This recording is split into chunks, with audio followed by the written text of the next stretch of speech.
I don't think it has to at all in any way, but just with some of the nights that I've been to, those kind of vintage inspired kind of things, it's harking back with almost with some of the same rules, with some of the same like gender kind of issues, and it's a strange reversal that I think you can kind of see people almost wanting in this kind of, you know, feminism's gone so far as well that actually there's kind of this weird bend back, it feels at the moment, to that kind of slightly more traditional roles kind of thing. And I don't know, it's not necessarily true, it's just something that I've kind of maybe slacked my brain a little bit.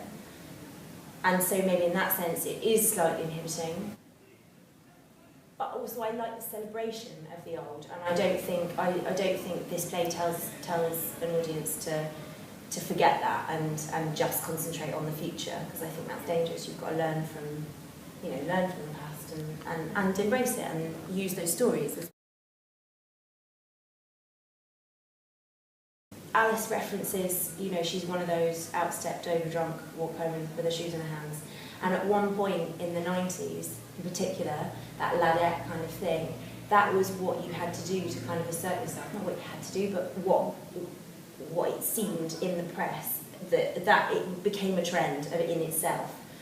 And so I suppose there's that bit of Alice who recognises that.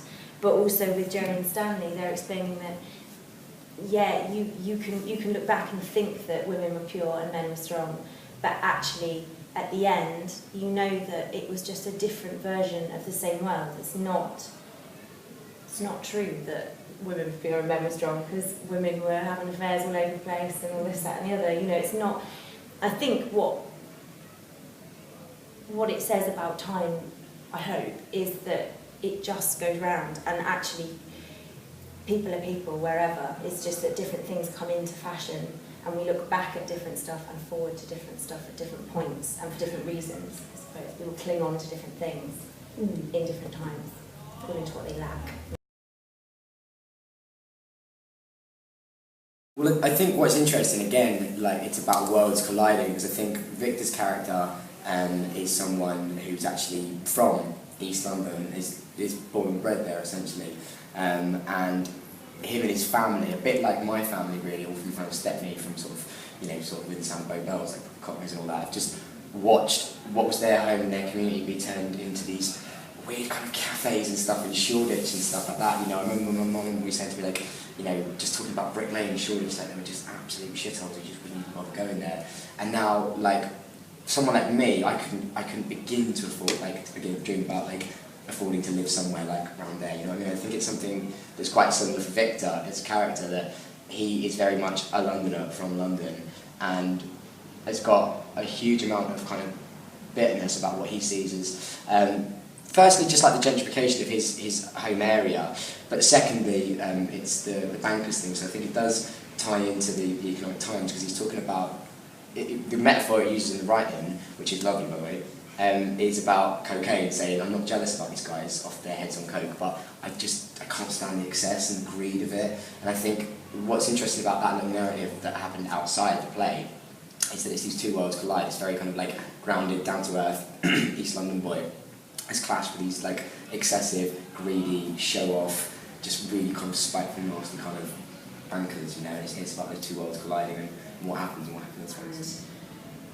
like that thing of the city boys making the money or losing all the money next to the people who've got to live with no money or probably might not even see the money that they make. What's really interesting about around the city as well, you've got the city, which is like, it's almost just like its own little country in and of itself. Actually, someone was telling me something interesting about the way the voting system happens. They kind of have an electorate system within the city. I don't know enough about it to talk about it, so, like, but there's like it's completely... It's a separate constituency, isn't it? Yeah. It's its own little London. Because the demographic is so different to the wider constituency. I'm not sure, don't quote us on this. No, I think it's true. And then, like, what does that say about the divisions in London?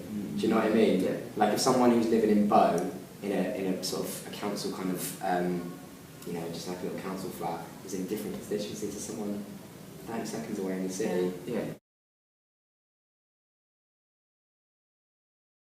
Yeah, I think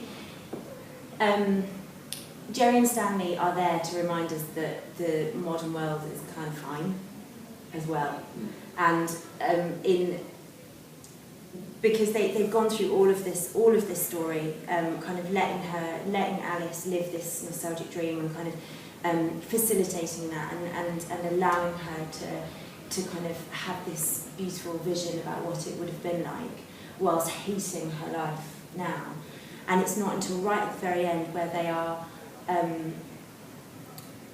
it's almost like they are brave enough, everybody has been open with everybody else at the end, and then it's about them and their kind of difficulties in that time. So I think we had a lot of chats with the actors about how they genuinely felt, how those characters would have genuinely felt about the ballroom, and that line about them dancing with the grandma, but back home at Stanley's house on the lino, and that's, they're very much there to recognise that that was not a perfect world.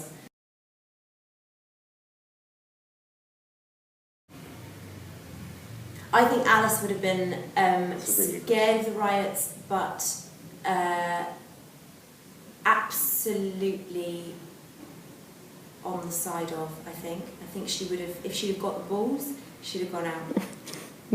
Actually, it was funny, I was talking to somebody about, Alice and Victor in the riots. Really? Yeah, and Alice and Victor at the Olympics. We were trying to work out their sort of context. Yeah. We're thinking about doing a spin-off series. Alice and Victor in current sport events. Trying to get tickets for the Paralympics. I think they'd have sat on a rooftop somewhere with like a bottle of whiskey and watched it.